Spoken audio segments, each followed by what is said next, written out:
we come to worship and praise God.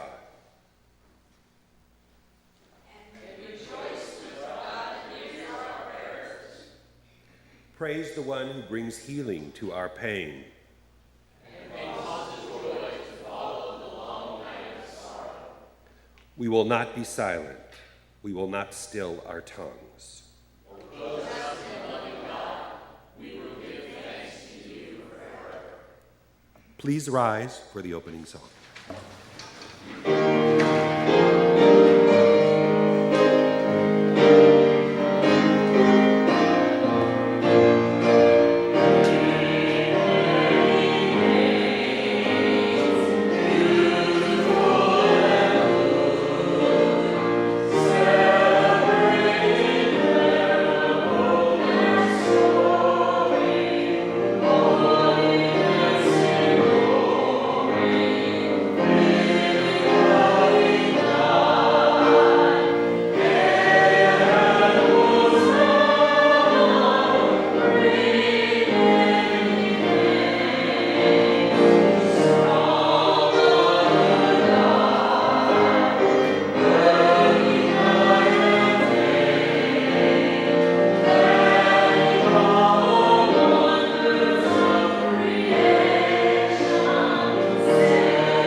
Please be seated.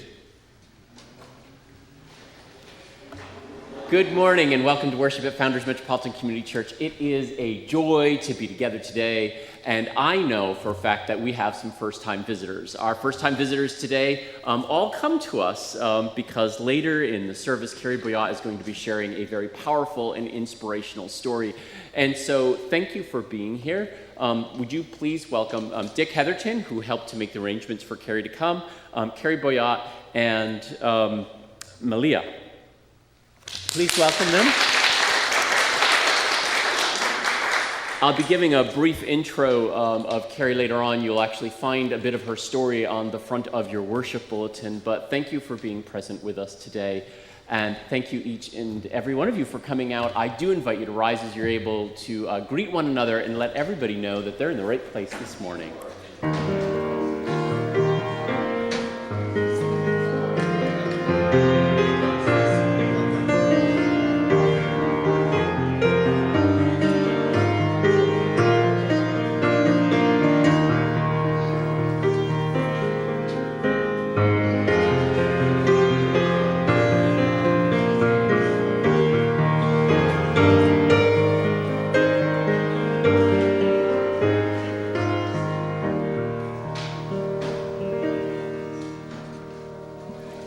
Please be seated. Our first reading is from Psalm 30. I praise you, O God, because you raised me up and kept my enemies from gloating over me. I cried to you for help, Yahweh, my God, and you healed me. You brought me back from the realm of the dead, Yahweh. You spared me from going down into the pit. Sing to Yahweh, you who love God. Praise God's holy name. Yahweh's anger is fleeting, but God's favor endures forever. There may be tears during the night, but joy comes in the morning. When I presumed I was secure, I boasted, I will never be defeated. When I stood in your favor, Yahweh, I stood as firm as a mountain. But then you hid yourself from me, and I was filled with terror. So I called to you, Yahweh. I pleaded for your help. What goodwill comes from my destruction, from my going to the grave? Does dust praise you, Yahweh? Can the dead proclaim your unfailing goodness? Hear me, Yahweh, and be merciful. Help me, Yahweh. Then you changed my despair into a dance. You stripped me of my death shroud and clothed me with joy. That's why my heart sings to you. That's why I can't keep silent, Yahweh. You are my God, and I will thank you forever.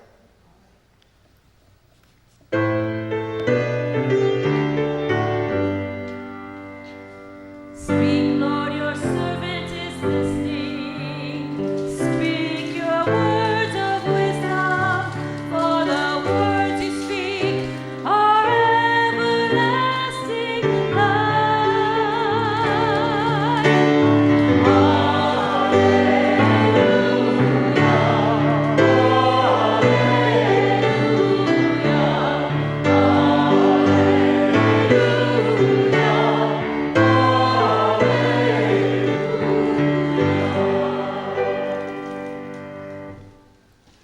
Please rise as you're able for our second reading from the Gospel of Matthew, chapter 5, beginning at the 38th verse. You've heard the commandment, an eye for an eye and a tooth for a tooth. But I tell you, when someone strikes you on the right cheek, turn and offer the other. Hear what the Spirit says today.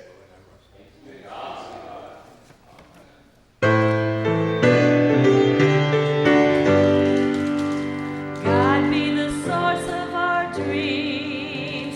Oh God, hear the hopes of your people. Let your church be filled with the vision for the future.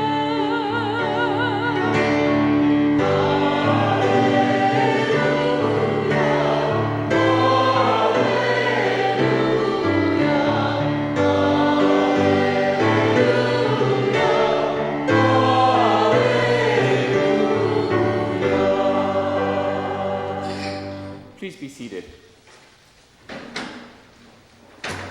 So we're working our way through this series about imagine and waiting for God's vision to touch our lives. And what we've found out is that God's vision emerges in many, many different ways. It comes out of our human hurts and our hopes. Sometimes it comes through the words of prophets. Sometimes it comes as we face life's challenges.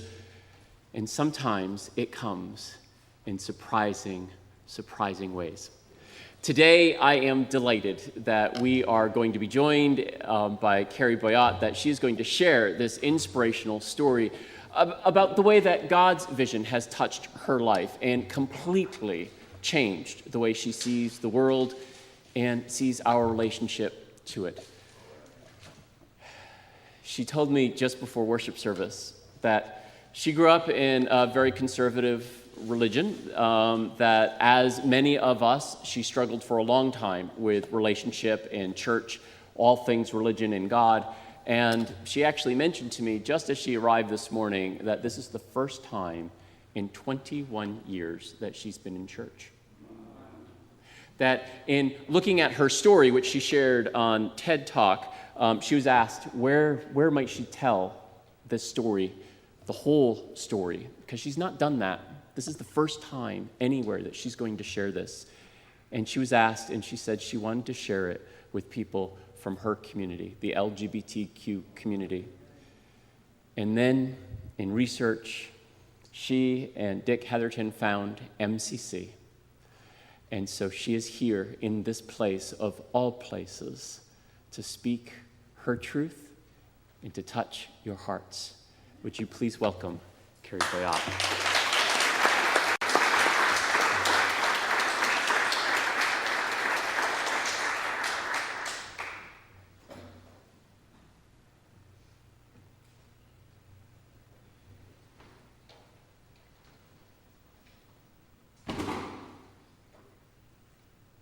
Okay, can everyone hear me? Yes. This is the first time that I've been in church for a Christian service in 21 years. Wow. And like many of you, and I was even looking here when I first walked in, you all have been through so much of what I'm going to share, so we're kind of old hats at it. But I love the imagine part, because imagine through all of our stories, it's going to touch people. And hopefully mine will touch you in that way. So I'm going to start out, and Rev Kev, which is just what rolls off my tongue. So what you're seeing here, just to give you an idea of where I'm from. The Bible Belt of the South, Appalachia, isolated, hidden, community 3,000, and everyone was Southern Baptist, minus the snakes, at least in mine. So as you can imagine, coming out wasn't easy. My mom has a Bible to this day that's it weighs almost 5 pounds, and she ruled with that. So I didn't really have anyone to come out to, didn't have anyone to talk to, and just kept it in. So at the age of 13, I was able to finally identify as being gay. And didn't have anyone to talk to, and didn't think anyone, in 3,000 people, no one's going to be coming out and saying that they're gay, right? So luckily, I was a gifted athlete, and one in the making, especially at that point in my life. And this is what that looks like. So this was high school, and I'm showing you this for a reason, in no way to brag. But sometimes the most difficult things can produce such, for me, that was beauty. For me, that was a way out. For me, that was a way to find someone that loved me. And I always say, when no one loves you, you love everyone. And that's how I felt in my hometown. So I always treated everyone with respect, love. No one could have accused me of anything otherwise. So basketball was my ticket. And I lived in the gym. To this day, people that I went to school with, they say, "You had a key, didn't you? You lived in the gym, didn't you?" And what people didn't know was why I was in the gym so often. It was trying to come to terms with being gay.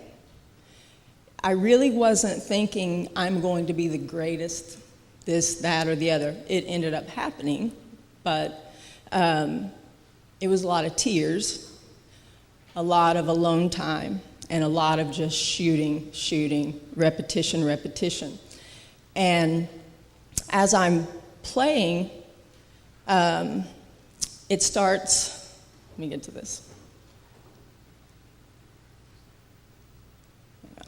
So as I'm playing, 14 years old, and a big day happens, October 2nd, 1985. And that day was special because that was the day that Rock Hudson died of AIDS. That story is very meaningful to me to this day because only at the age of 13, I had realized that I was gay, had no one to talk to, and now at the age of 14, the biggest movie star in the world has died of AIDS. So I think I have AIDS. And I spent the entirety from that day forward waiting to die. And any psychologist, psychiatrist will tell you that if in your mind you believe you have something, you do. And so this was Rock Hudson. So where this became really personal was as long as I was practicing and playing by myself in the gym, no problem. But all of a sudden when my teammates walked on the floor, I was a risk of infecting them. And I was the type of player that many broken noses, busted lips, scuff marks, so there was a lot of blood. And every time I would have blood, whatever garment, whatever cloth, whatever I could get to, I would use to wipe the blood off my face or my arms or whatever, before my teammates could get to me, before the coach could get to me, because I didn't want them getting near my blood. And along with that, I am still, waiting to die, because through it all and through the journalism, they're talking about the gay cancer. The answer to, God's answer to the gay lifestyle. Everything was kind of shown that way to someone who was so innocent, just trying to figure out what all of this was. And I couldn't talk to anyone. So I lived in terrified silence my whole childhood. And so as you can see, it was in every publication. Many of you will remember that. And it's a day I'll never forget. And so through that, I was able to get to the point where, okay, maybe it's latent. Maybe I'm not going to die right now. And because I kept hearing things about latency. And I started paying particular attention to what the symptoms were. And the one that I was able to really grasp hold of was swollen lymph glands. Once I figured out where the lymph glands were, I would do this. And it was like I was gouging my neck, trying to find swelling in my lymph glands. I had track marks down my neck where I had pulled the skin away and off. My parents never noticed it. Teachers never noticed it. So I was just, hidden, isolated, had no voice, had no one to talk to. But I was getting better and better and better at basketball. So, cut to. I survive Appalachia. I survive the Bible Belt of the South. I survive Appalachia. And 13 years into living in Los Angeles, where I moved here in 1996. So I am walking on Sunset Boulevard, and I am brutally attacked and calls me a couple of names that I won't repeat, but I'm sure many of you have heard them. And with one punch, he put his fist through my skull. And it was almost like being gay caught up with me. And it's like, how could I have made it from where I was to where I am? And I've felt so comfortable for 13 years for then this to happen. So I had 2 total facial reconstructive surgeries. He knocked my teeth out, dislocated my ribs, traumatic brain injury, post-concussive syndrome, frozen shoulder. And that's just from what he did. So things came in the middle of that. It's been like an 8-year medical journey.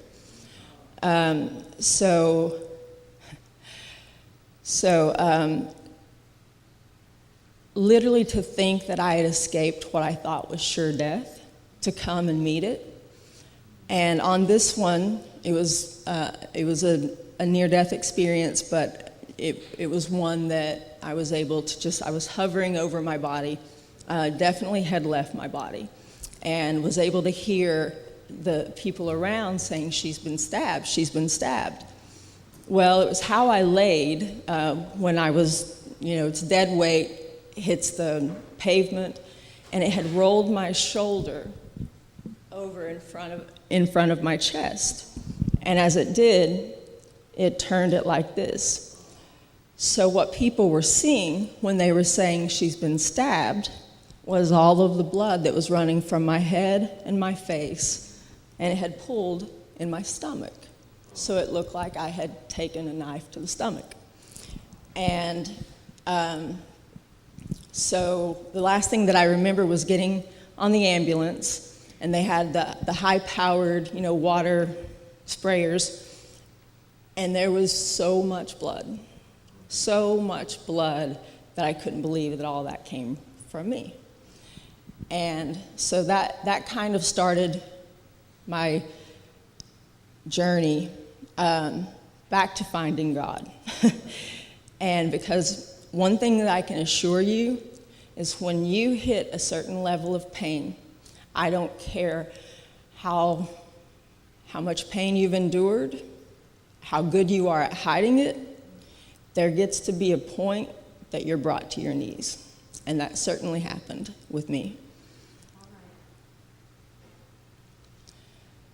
So on September 2nd, 2015 was a big day for me, probably the biggest day of my life.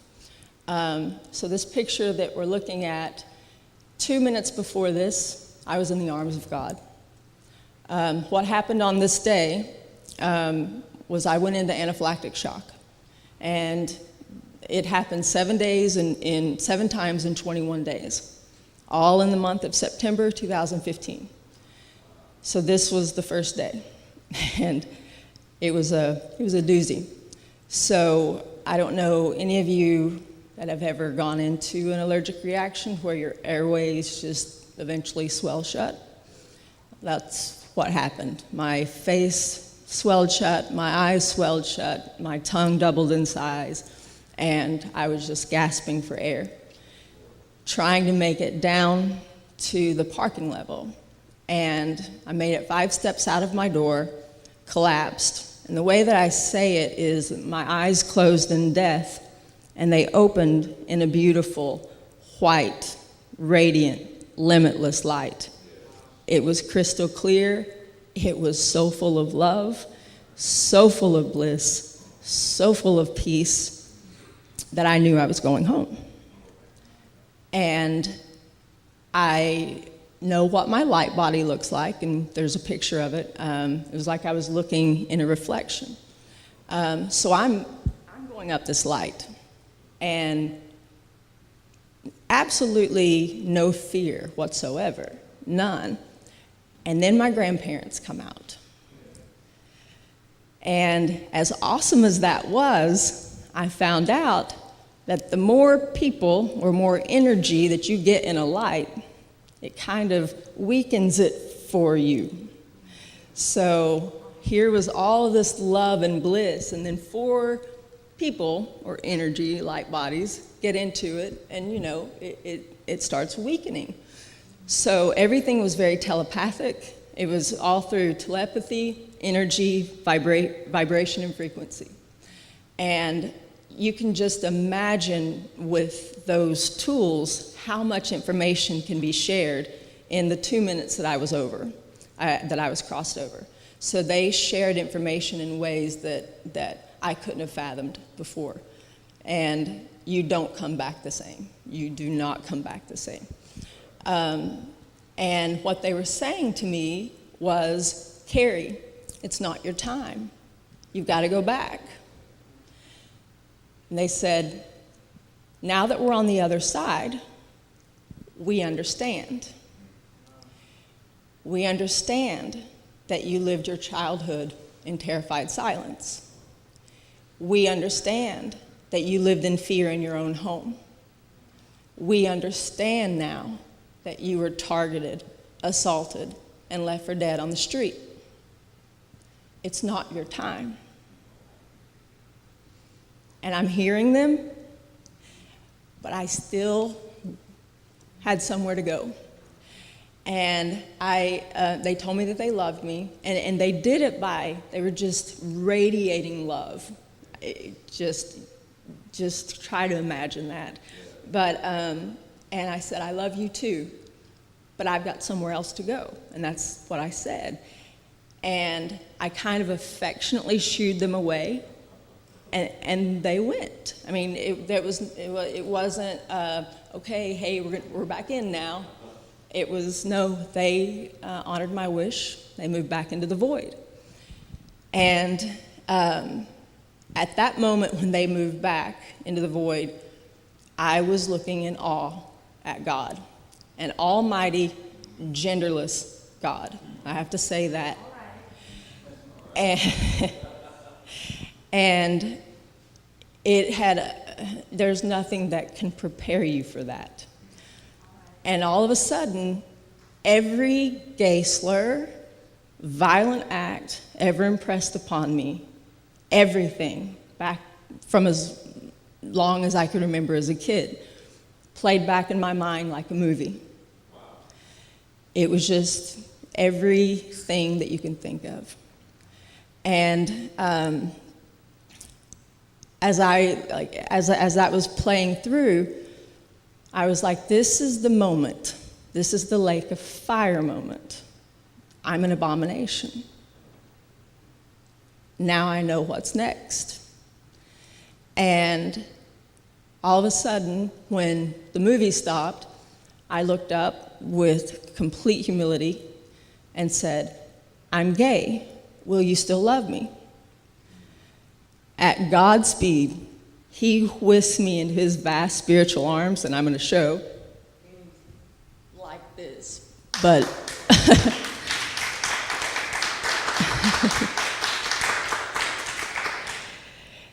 they were so massive, like trying to explain. Like if he would have needed to have done something else than a hug, it would have been something else. He knew that I needed that hug.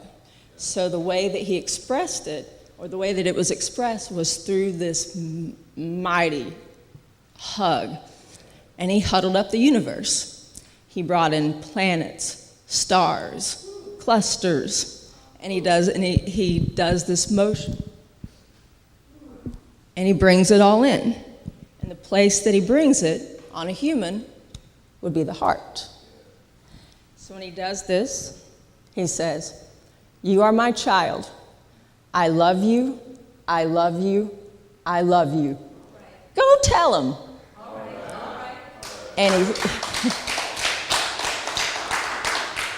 And he said it with a southern accent. And remember how basketball was such a part of my life. And you all know with sports, coaches and everything, they're trying to motivate you and get you back into the game. You know that little pat on the back that they'll do? That's kind of what he did. And then my grandparents got in the light and dropped me back into my body. So I was dropped back into my body, and there is some force. We are a life force. And my body did this, like on the ground. And I made it 25 more steps, went down again. My wife over here found me unresponsive. She's 5'2", I'm 5'10". She carried me to the elevator. And from there, I fell backwards on her as she was trying to hit the down button. The elevator went up. Guess who got on? An Army medic. An Army medic brought me back to life. And that was just as they pulled me out.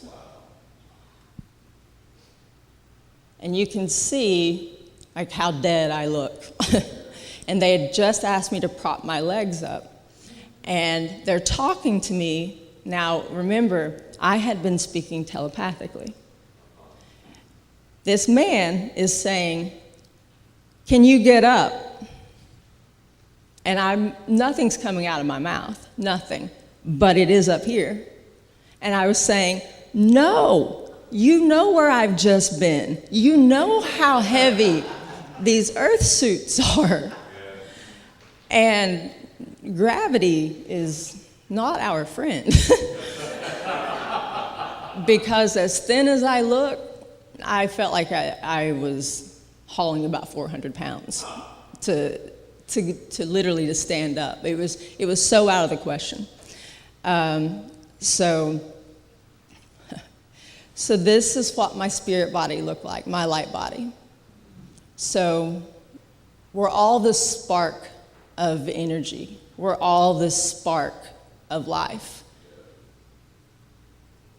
And I was able, so that picture that I just showed, I was able to be a part of a virtual reality, augmented reality, mixed media show in San Francisco last year called The Art of Dying. And my story was picked up from there to be at a TEDx Stanford this past April. And so this is the Art of Dying show. So what you would see, so the experiencer would go and sit down in a chair, and they would have a subwoofer attached to their back. And my spirit body, they were looking at my light body, and then they got headsets that were placed over them that had my 6-minute narrative of my near-death experience. And what this did was, it blew my mind, because I was just off to the side, like watching people, and everyone was getting up with tears in their eyes. And the woman that was putting on the show, she said, "Over there's the woman that this happened to." And people would just get up and go and would say, "Can I hug you?" And I would say, "That's why I'm here." And the stories that were shared, the questions that were asked were so thoughtful, insightful, and it allowed me to express things that had been bottled up in me for so long. And there was a woman that was a grandmother, and she was telling me how this story, it will do so much good in her family because her granddaughter is gay. And the mother isn't happy with it. So it's the grandmother trying to intervene here, and she just said, I can't wait to take this story back. And so there were a lot of things that came out of me being able to talk and to hear the things that other people had gone through. And you can see how people paid attention. So this was sold out over 3 days.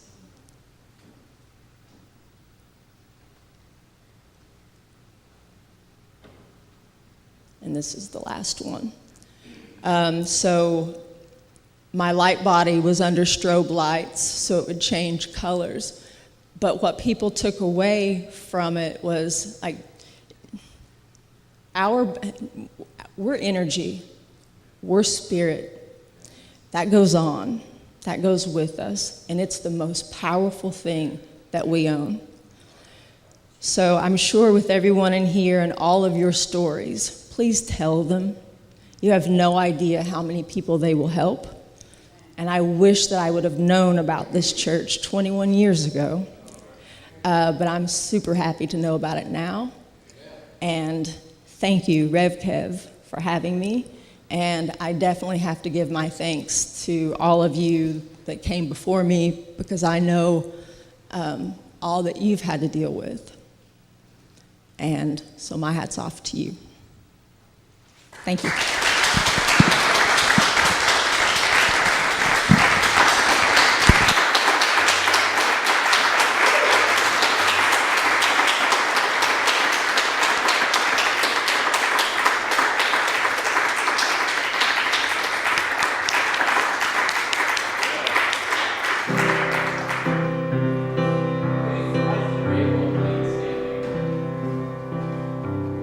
Amazing grace, how sweet the sound that saved a soul like me.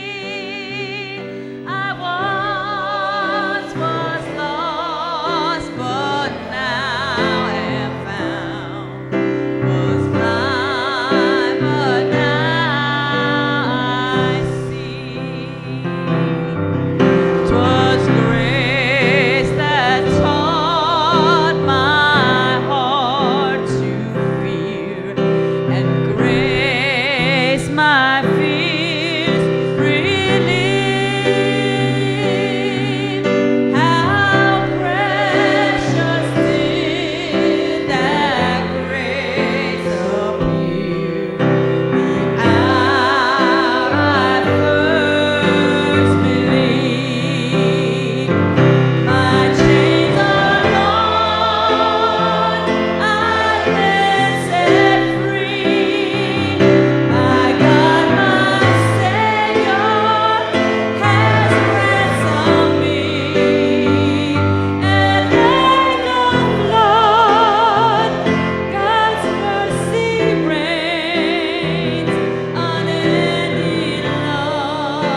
inspiring. Thank you. Amen. Thank you. We talk an awful lot about the belief that each and every one of us have already everything we already need in order to be the arms of God's love, to be the heart of God's compassion, to be the voice for those who don't have voice. And I thank you for reminding us that that is the message. Think about how many people, the hundreds and thousands of people in this city alone, who are still terrorized because they don't know that God loves them for who they are. Think about the people in this nation, in this time, who live in fear and feel terrorized because they don't know that there's a place where they can be exactly who they are, where they can worship this God of love for who they are and celebrate their story. All of it. For almost 49 years, that has been our ministry, that has been our purpose. I believe that it is a purpose which is as real and relevant today as it was 49 years ago. We need your help, your resources, your presence, your prayers, your persistence for us to reclaim that history, to tell our stories, and to create the space for others to find their way here, to tell their stories and reconcile themselves to who they are so that together we may heal the world. It is why we exist. It is, I believe, the vision that God is calling us to live into. And in this time of prayer and this time of hope, we ask that you come forward, that you fully participate in all the different programs and activities that we have, that you listen to how God is touching you. And if you get that vision that God is calling for this congregation to be, to write it down, create a piece of paper, to put it in the box that you'll find in the narthex, and soon we'll be moving it up here, because this is the time where we wait. We wait for God's vision to once again touch our hearts, that together we may go into the world. Your worship bulletin doubles as a newsletter. There is a lot of stuff that is happening in July and August and on into September even. We do encourage you to check that out, to find the ways that you can be present in the community.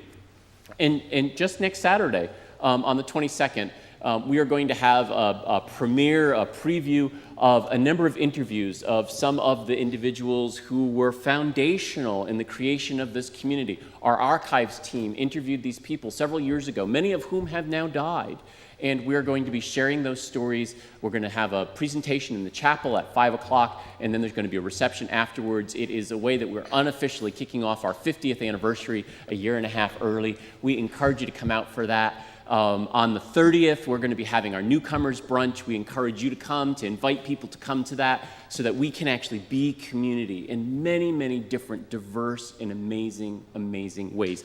If you haven't participated in Creating a Life That Matters, registration is now opening up, and in September, October, and November, there are going to be weekends where we're going to be bringing that spiritual renewal retreat to this community once more. And so if you haven't participated in that, we encourage you to check it out, to find out more, to sign up, and to come out for that, because that is one of the ways that we rediscover our relationship with the sacred, rediscover relationship with ourselves, and rediscover our passion. It is core to who we are. It is a program that was created by MCCs for MCCs, that we may once again be inspired to share our stories anew. It is what this community is all about.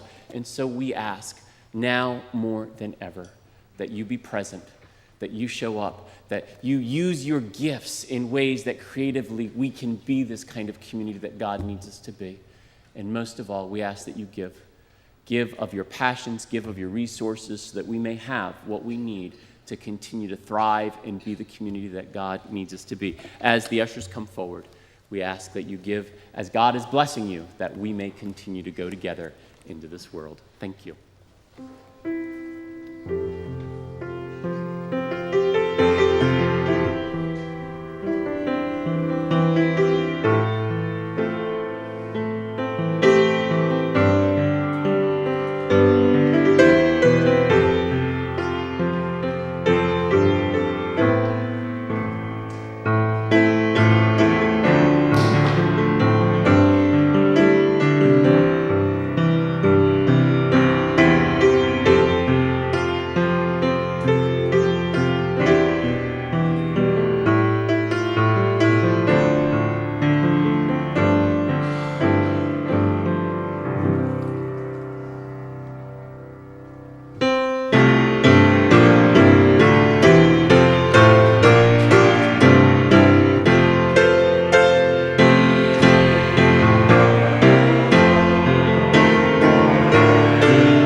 Please remain standing as you are able. Today we offer up our prayers as a community called to dream audaciously together. I invite you to join with me in saying, God, hear our prayer after each prayer. God of wonder and mystery, you speak to us in burning bushes, flaming queens, through conflict and curiosity. You made us in your image, and you call us to use the gifts you have given us to liberate the oppressed and heal the world. You commit to be with us and challenge us to live in ways that we are a sign of your love, your blessing, and your hope for all of creation. Help us to listen deeply for the vision that you have placed in our hearts and the hearts of others. Hear us, O God. God, hear our prayer. Open up the hearts and minds of leaders in our community, city, nation, and your world, that they might seek to be guided by your loving, kind, and just with kingdom vision. Hear us, O God. God, hear our prayer. In the places in our hearts, minds, live and the world where fear and violence reign, especially, may your healing spirit comfort those affected and discomfort the intentions of violence and all who remain silent. Hear us, O God. God, hear our prayers. Strengthen and bless the people, pastors and congregations of this global movement that you started and we call MCC. Guide our elders, governing board, and intermoderator. May we find the courage to let go and let die the things of this world and our pasts that prevent us from being who you need us to be today and in the future for your hurting world. Hear us, O God. God, hear our prayer. We pray for our church and all who serve it, that we may discern how we are called to serve this city and land. Hear us, O God. God, hear our prayer. At this time, I would invite you to say the names of those you would like to pray for.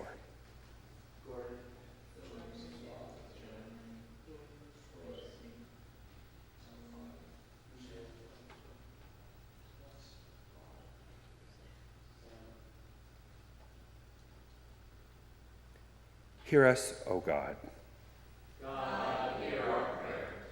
For these and all the prayers that are on our hearts, both spoken and unspoken, we pray to God as we sing together the prayer Jesus taught us to pray.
In this time of listening deeply for God's vision, we pause to reflect on God's dream for us, to name our fears and reclaim the power of God's love that resides within each one of us.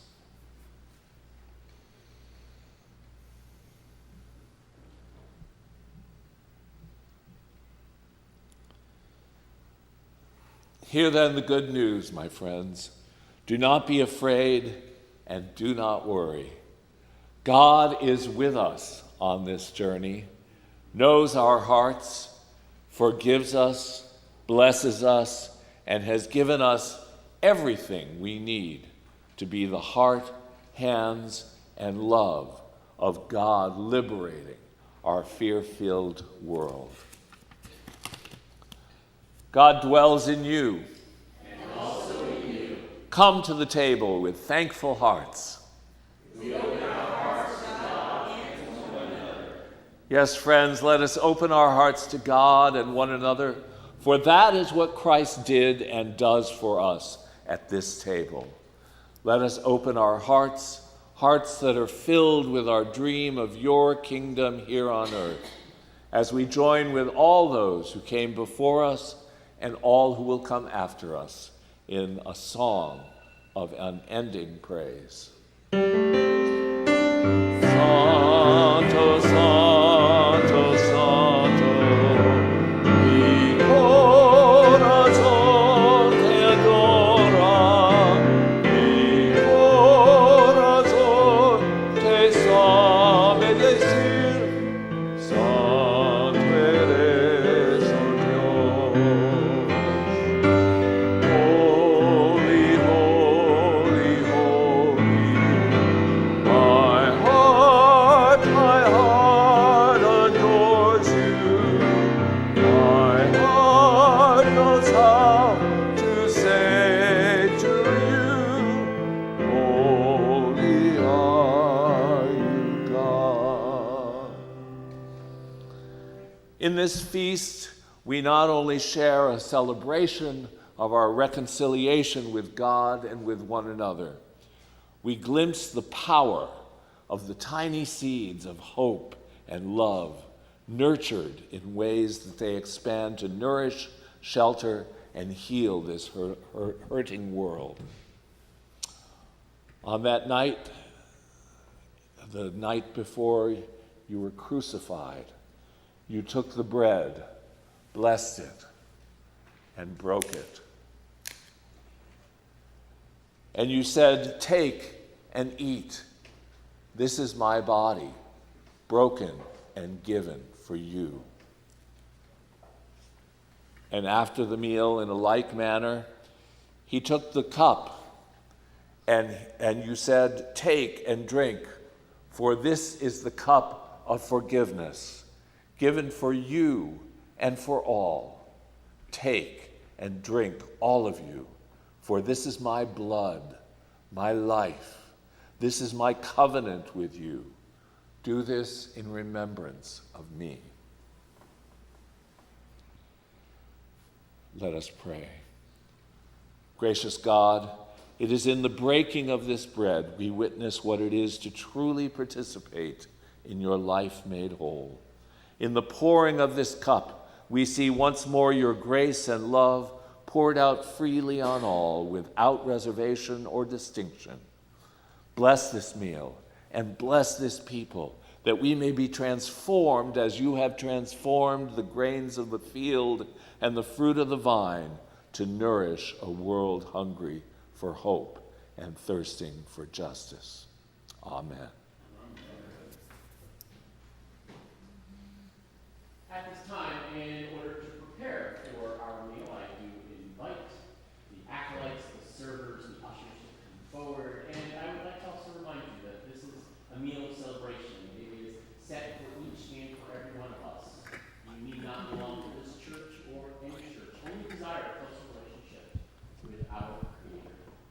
We invite you to come, not because we must, but because we know.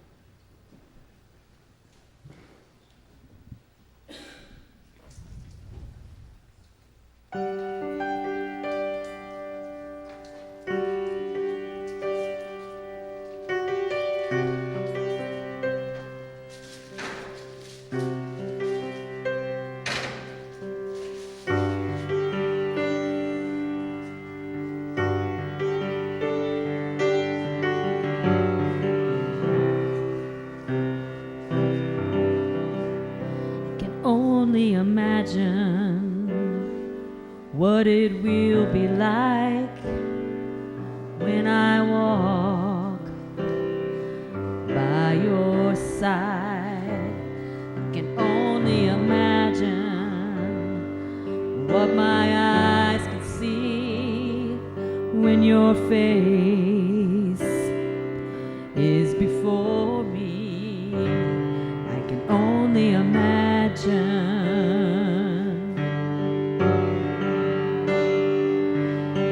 Surrounded by your glory, what will my heart feel? Will I dance for you, Jesus, or in awe of you be still? Will I stand in your presence, or to my knees will I fall? Will I sing hallelujah? Will I be able to speak it all? I can only imagine. Can only imagine.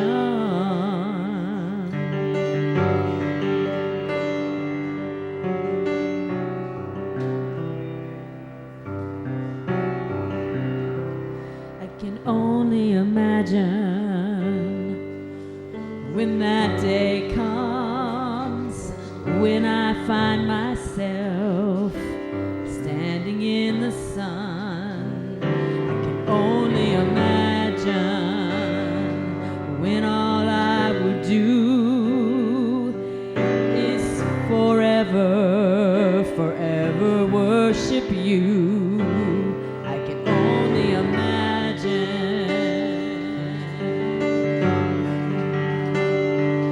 Well, surrounded by your glory, what will my heart feel? Will I dance for you, Jesus, or in awe of you be still? Will I stand in your presence? To my knees will I fall? Will I sing hallelujah? Will I be able to speak it all? I can only imagine.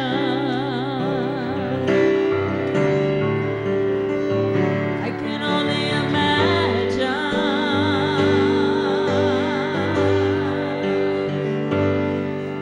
Surrounded by your glory, what will my heart feel?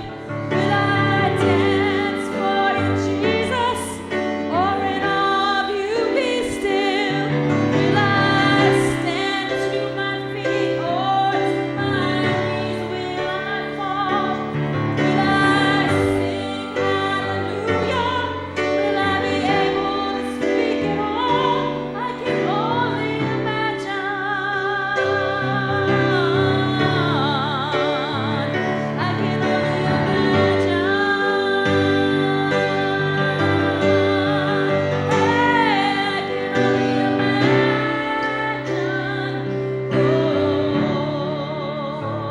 I can only imagine.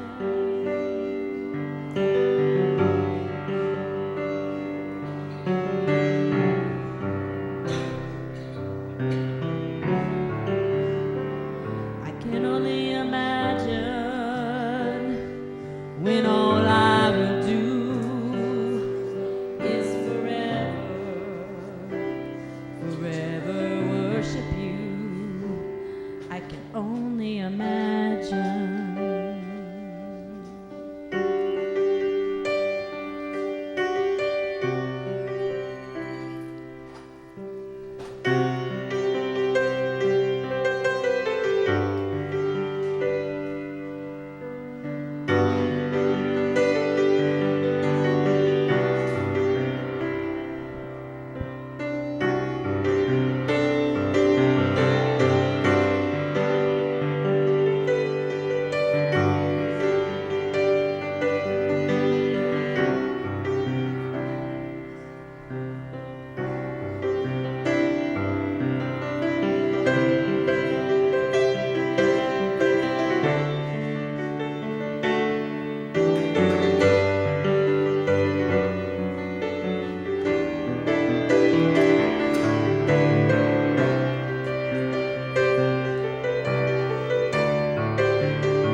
Carrie, once again, thank you for that incredible inspirational message.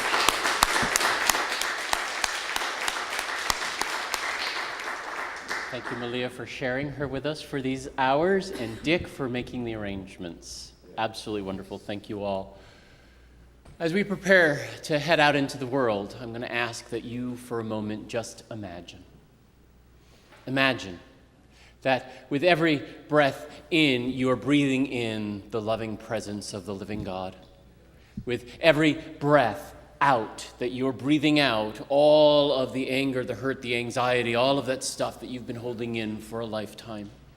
That you breathe in that love and breathe out the frustration. That in time, that breath is the breath of life, and it has given you everything you need to live a vibrant life, a life lived in joy, a life lived in celebration, and that you now can imagine a hopeful future, a future in which you use your gifts combined with others, that we bring hope and we bring healing to this hurting world. Can we only imagine? As we rise for our closing song, I remind you that following our closing song, you are all invited downstairs to our fellowship hall, where we have snacks and coffee, that we may be community, not just in and at worship, but after worship as well. Let us rise as we are able, and let us imagine.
Welcome to Founders Metropolitan Community Church.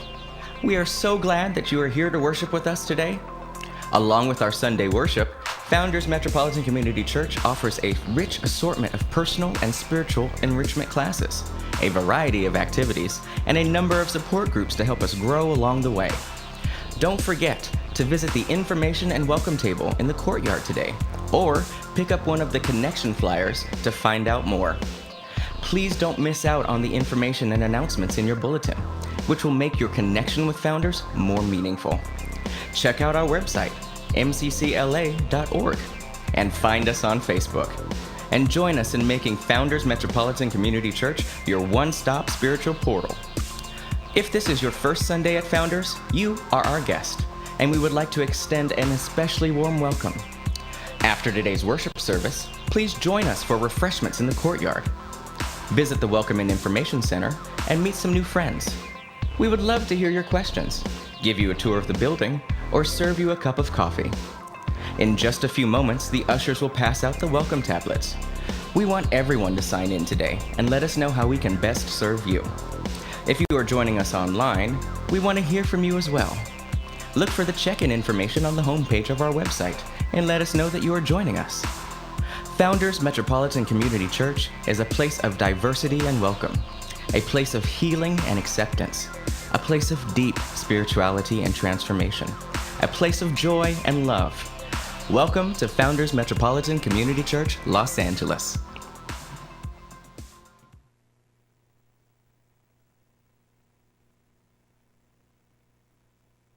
Thank you for joining us today.